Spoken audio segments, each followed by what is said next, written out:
Welcome to the weekly roundup for the last time, Darcy. It's huge, isn't it? Thanks to all our great sponsors. Thanks to our viewers, most importantly. Otherwise, there wouldn't be any point doing this. And Pose always gives us the stats, and obviously someone's watching or we wouldn't do it. Exactly. But it's grand final preview. Obviously, we'll review the prelim first, but it's huge. We are exactly where we thought we are, and if you look back on the tapes, you'll see very early in the year we predicted PAC, Tea Tree Gully. It's going to happen this week at Audi Arena. What a big win by Tea Tree Gully last week in a prelim final to win by over 50 points. It was a massive win there. By considering Salisbury North a week before against Panamorgan, we're very good. Oh yeah, let's talk about that some more. Look, interesting. I had a bit of a chat today. Well, with quite a few people we come on the show. We do our research, and a team can only be as good as they're allowed to play. Tea Tree Gully didn't let Salisbury North play that well, whereas Panam probably just fell off in that second half, and it happens.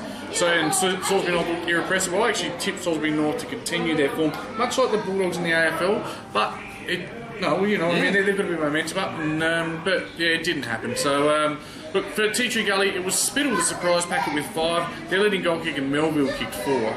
Stent had a brace, while singles went to McKay of the Alex variety, the one with the soccer mum haircut, and the medalist, probably is worth mentioning. Bilby, Min, and Cochrane.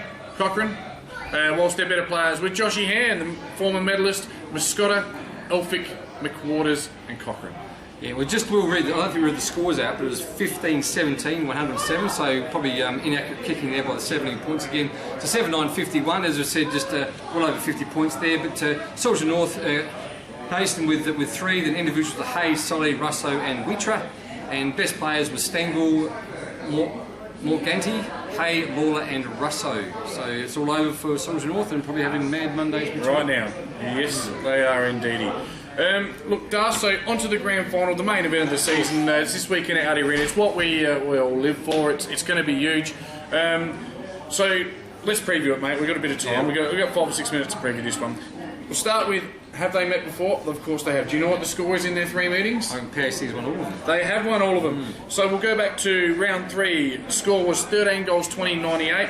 PAC, Tea Tree Gully 9-11-65, 33 points there to PAC. That one was at Park 9.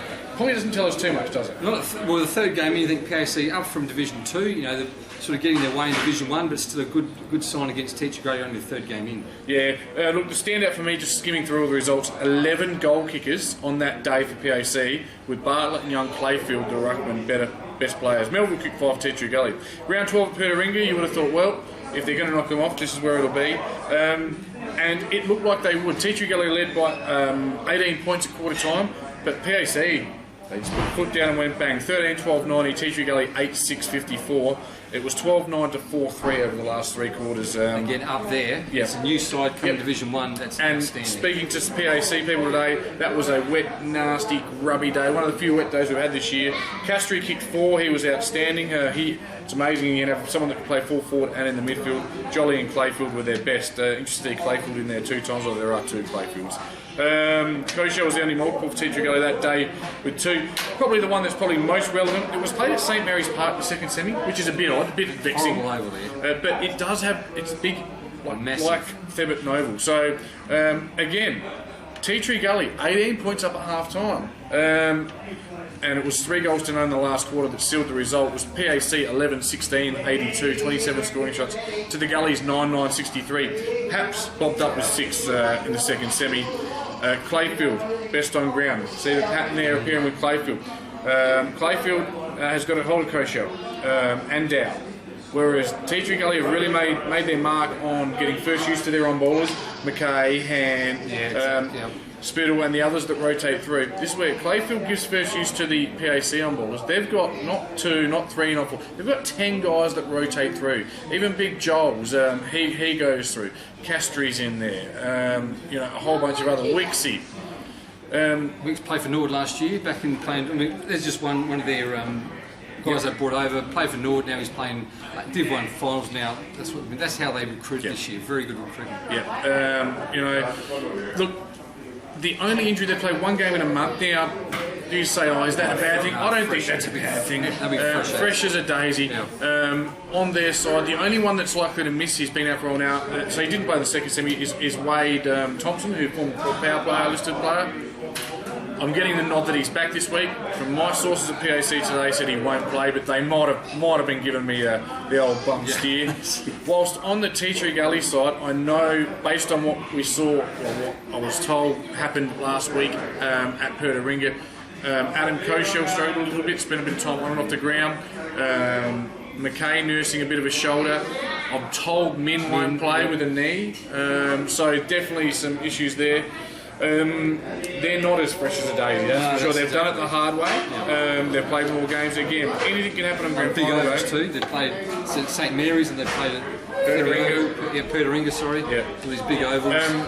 Again, I guess you want to try and mount a case for Tea Tree Gully, and Melville will have to explode, but I think Brinsley should be able to shut him down. I just think you look at the left-hand list from the second semi-final, too many guns. Again, generally the team that can win the midfield battle wins the grand final.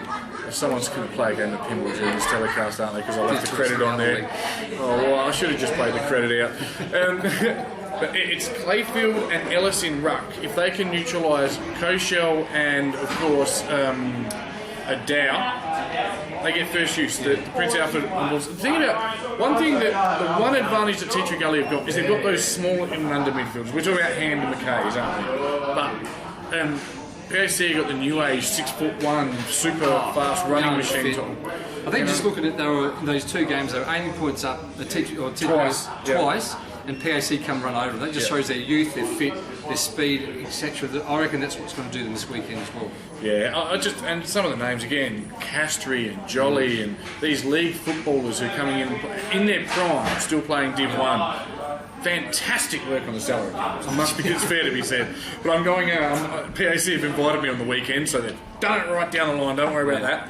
And the sets of brothers they've all had good seasons. I've watched them play a couple of times, and they're fantastic. Latchford, they've got pace on the outside as well. They spread from the contest. I'll wrap it up and I'll say, not only will PAC win, they'll win comfortably. They win comfortably, I agree. They're just fitter, faster. As you said, all these players that played league footy last year, reserves last year, now playing Division 1. They're fit, they're ready to go. They want to win the final. And the reserves are playing the grand final, so big double come up for PAC. I'd expect 3,000 people out at Audi Arena on the weekend. And again, you want to hope that it's a close game. There's certainly some stars. There's a fly. Mitch Sandry, former league footballer, is fantastic. He'll be strong inside, giving some outside ball. Sammy Chapina, I reckon he's a star. They've got some defensive matchups they can use. Sanderco can go to someone. They've got Shoei in there, Shoei makers. So McWaters has been good. I've loved Clint Dow's season. I reckon he's really come of age. But PAC have been the best team all year. They've been the most consistent. They're the most dangerous. And they'll win by 6 goals. 6 goals? I'll do the old super punt margin. I'll go 25 to 36, 4 to 6 goals. So 6 goals it is, I reckon, yet to PAC. Daily double they're going to have on the weekend. It's going to be a big day from all around. Look, I guess it's time for this is the last time you'll see us, so if you're watching it, I want to thank the Portland Hotel. I want to thank all our sponsors. Most importantly, and I don't want to give them a big head, I want to thank the producer Luke Hosey, who puts in so much time and effort with SA Footballer TV, SA Footballer Magazine, and the Live Call. Live Call was bringing grassroots to the people. I love being a part of it. It's fantastic. Let's not lie about it. We're not on big bucks here. We do this because we love grassroots footy. We love getting out to local clubs, and to be successful, we need people like you watching us, and we appreciate your patronage, your viewing, the 1,500 people that listen to the Live Call. We're slowly growing, we're slowly trying to get a better product together, and thank you for all your support, and thank you, Darcy, and TJ, being my confidant, my friend, my co-host, my one, my all, my everything. On to some personal issues now, not issues. No, well done, TJ as well. You are on the board of Woodville West Torrens, and you have a grand final this Sunday. Playing Sturt. You beat Adelaide yesterday. Come on, you Eagles. I agree. Absolutely. This is our year. Lost it last year, but no, this is our year this year, definitely. Yes, thanks to everyone that joined us this year. Now, on Galil in the under 18s too. Let's take it one premiership at a time. 15, 16, 17 and 18s in the book. Thank you very much. What a win, never in doubt.